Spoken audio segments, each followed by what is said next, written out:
I found it interesting that they still wore the popular fashions of the day.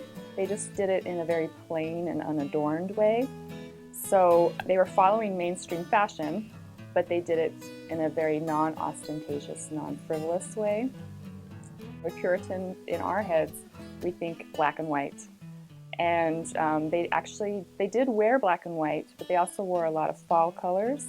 So oranges and yellows and browns and greens, things that they could dye naturally from leaves and grapes and fruits and stuff like that. With Crucible, the theme of intolerance really can translate into our time period as well. So an audience can still learn from the story that happened in 1692.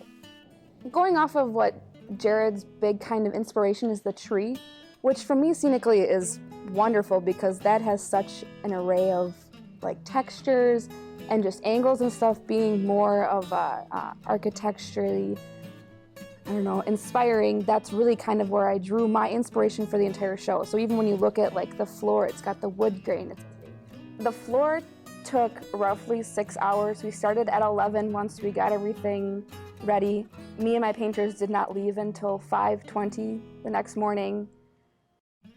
Process of creating this production of Crucible, we've discovered a world that the scenic designer Emily Kaufman started to take us into, and I have helped guide that process to become more fleshed out and realized. Bringing the imagery of the forest even further into the scenic elements has been something that I've been very collaborative and part of.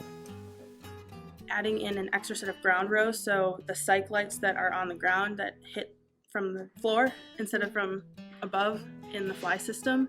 And so I had 2 rows of those so that I could get a tri-color effect on the cyclorama. And that helped a lot with getting those nice washes of sunrise and sunset.